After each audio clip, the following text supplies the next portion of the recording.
Hi everyone. So today I'm going to make a video about some casting tips. I don't pretend to be an expert at casting, but I've got 30 plus years of experience and I'm pretty successful at fishing. So really the goal today is to share some things with you that make my fishing easier. And the ultimate goal whenever you're on the water is that you want to focus your attention on the water and the fish. Keep yourself observant, and that way you know what's going on, you know where you want to put your bait, and it's just that simple. So my idea is to show you some things that will draw your attention away from your rod and reel and focus them on the water. That's all this is about. So I really hope this helps you, and I hope that it makes a difference in your fishing. Is you get out on water and the idea is you want to catch fish and have fun, and that's really what this is about. So let's get started. So what you're trying to do when you're practicing casting is you're trying to build in muscle memory so that you're doing the same thing over and over and over again. Point being, when you get on the water, you don't want to be thinking about it, you don't want to be going through a process, you just want to be casting. You don't want to pay attention to your rod and reel, you want to focus on the water and on the fish. And so that's what we're going to do. I'm going to make a couple of casts with both the casting reel and the spinning reel to show you what I work on. So the tips that I'm going to give you right now apply to both casting and spinning equipment. It doesn't matter, you want to do the same thing each time when you're using either one of these rods. First tip is make your cast, point your rod where you want your bait to go. You're keeping that friction between the line and the guides down to nothing. Then you engage your reel, regardless of what type, and you lift that rod tip. That's true among all of these different types of rod and reels. With a spinning reel,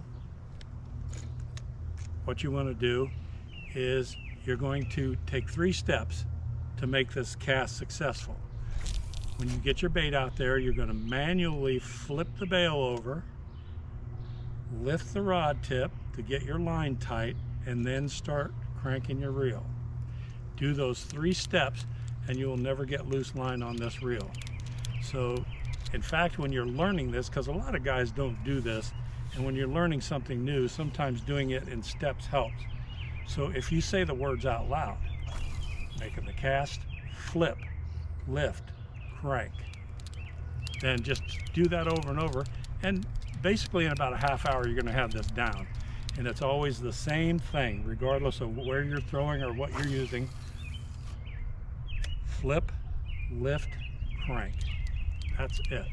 And I'm turning the rod so that all I'm doing is flipping my wrist around to get that bait back to the boat. I'm not pointing at it, I'm not using my whole arm to crank because that messes up the rod tip. Turn it sideways, use your wrist. The rod I'm using is my casting reel, and basically what I'm trying to do is go through this process where I'm making my cast, and I pick a target and I'm trying to be consistent. It doesn't have to be exact, but you want to be a little consistent. So I'm going to go for that little brown leaf over there, and I got within a couple feet. And when you're bass fishing, that's what you want to do. You want to get your lure past where you think the fish is, and then bring it back so it's at the right depth and speed when you get to where you want it to be. So that's perfect, about 5 feet past. Right there's the leaf. So that's what I'm looking for. So as far as the casting goes, when I make my cast, I point my rod in the direction that my line is unfolding. And then when I get ready to retrieve my line, I bring the rod tip up and I tilt my rod this way. And the reason I do that is because I don't want to be cranking my whole arm when I'm on the retrieve. Basically what I'm looking for is just flipping my wrist around to retrieve that line.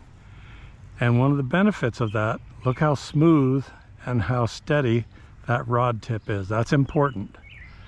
When you're bringing your bait back, you don't want to be cranking your arm. Look what that does to your rod tip. You're not going to feel a strike if you're waving your rod tip all around. Turn your rod to the side a little bit and just use your wrist to wind that line back in. The reason and the importance of keeping your rod pointed in the direction that your lure is flying is because when that line is coming off, you want your rod pointed that way and you want to reduce all the friction between your line and the guides.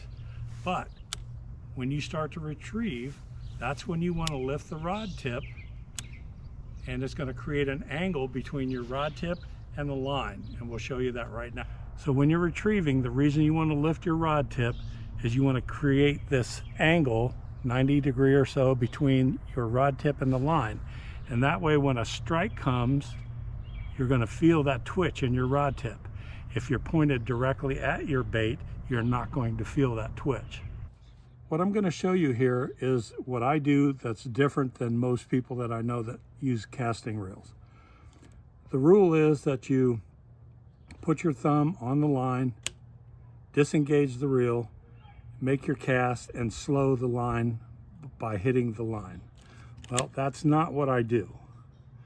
What I do is when I put my thumb on here, I move to this side and I'm putting pressure on that little silver ring on the side of my spool. And if you'll notice, there's a gap between my thumb and that line.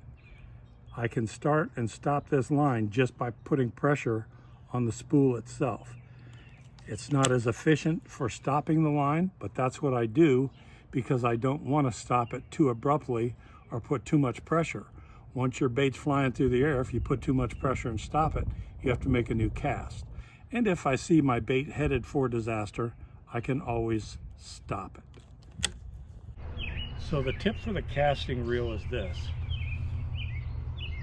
If it's windy, leave this at home and take your spinning rod.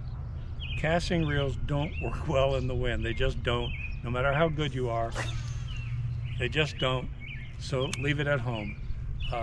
It's just not worth it. You're going to spend a lot of time picking knots out of your reel. If you can work it out where the wind is at your back or a crosswind, you can get away with it. Or if you're really, really experienced and you don't make long, hard casts, you can get away with it. But the general rule is casting reels don't work in the wind. Just take your spinning equipment and have fun.